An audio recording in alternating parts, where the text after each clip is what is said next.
Okay, number two. All the works written by Joyce reveal his strong link to Ireland. Though he left Ireland, though he could go back to Ireland.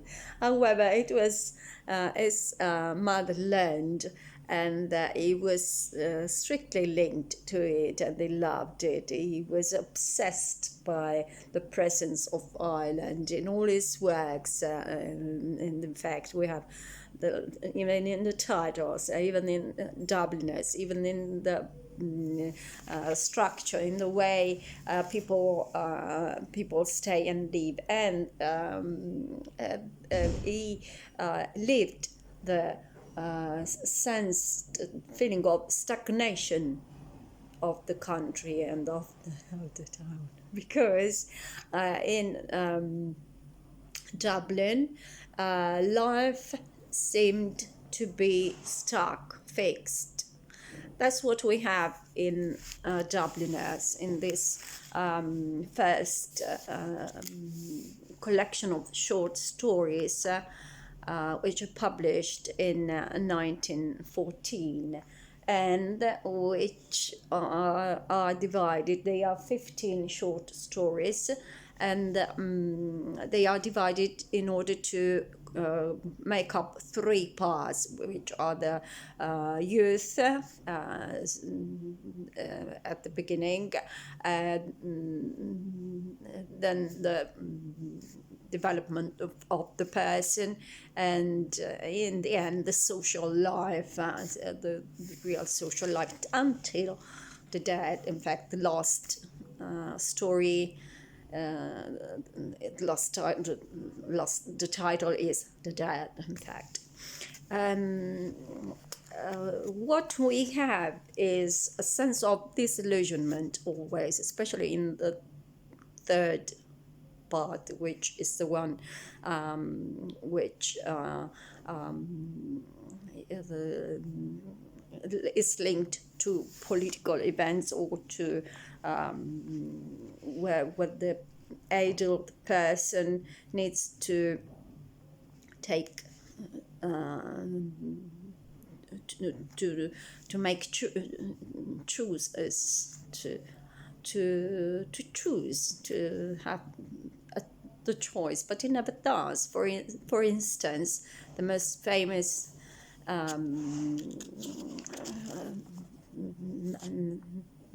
narrative, the most famous of the short story, is Evelyn, where in the end Evelyn does not leave Ireland. She makes projects to leave, to go away with the boyfriend, but in the end she has kind of flesh of all her life, and she doesn't move. She doesn't leave Ireland. She doesn't leave Dublin. She prefers to stay, though she is not happy. She's living a bad life.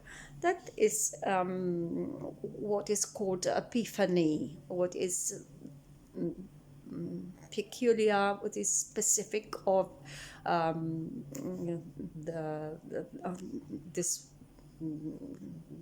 stories in Dubliners. We have many characters who live their life which is not happy. They live such an unhappy moment, because we understand they are in a Dublin which has no chances to offer to the inhabitants, but they don't leave it. They choose not to go away, and they have a kind of paralysis. They are paralyzed after considering all the life, all the chances they might have. They don't take the chance. They don't take the good moment to move. so they stay. They are in a static moment. That's something negative of the epiphany, because they have an epiphany. Epiphany comes from the Greek epiphanein, revelation. Everything, reality, is revealed to them. All their lives is revealed. The mean elements, the bad moments they are living is revealed to them, and they are the first ones to understand it. But, however, they have not the courage. They fear to move. They don't take the chance. They stay. They're still. And that is a paralysis which will cost to all of the characters that will be present in all the characters, all of them. All the characters in Dubliners have the same inability to reach what they want, to go and move. She's moving. On the contrary, my cat is moving a lot. So they don't grow. There is a lack of growth in Dublin. They reflect the static city they live in, because Dublin is what from the outside is considered, is viewed as a city which is still very, very, very, very past. It's stagnant,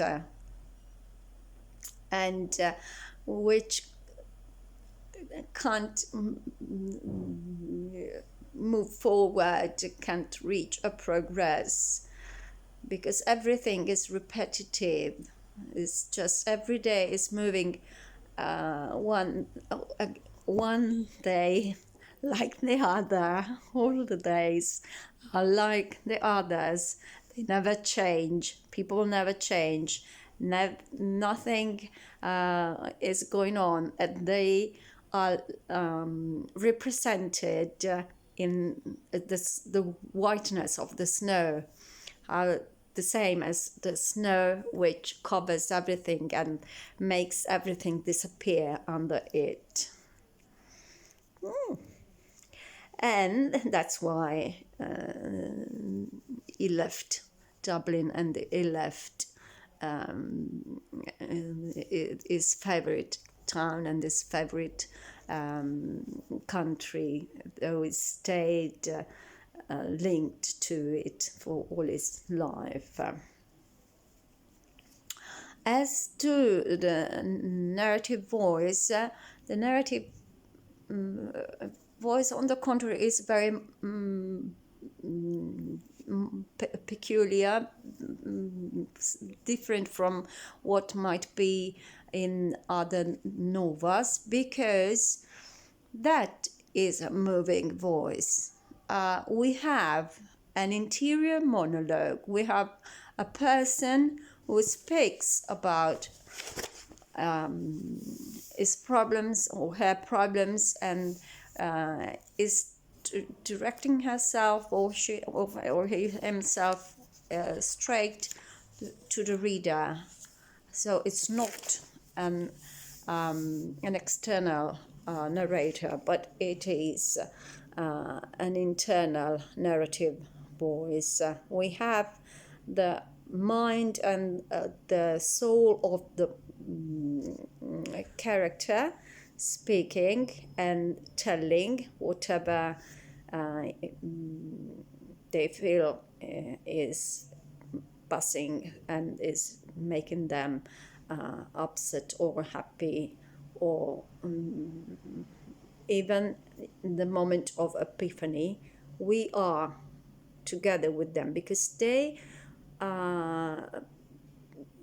show themselves. They show not what they think, not through an external narrative voice, but an internal narrator. And that is what we are having in this century, and which will be developed later on in Joyce, in Ulysses, and later, and also in Virginia Woolf, the interior monologue or stream of consciousness. It's the consciousness going out and flowing out and saying what it feels.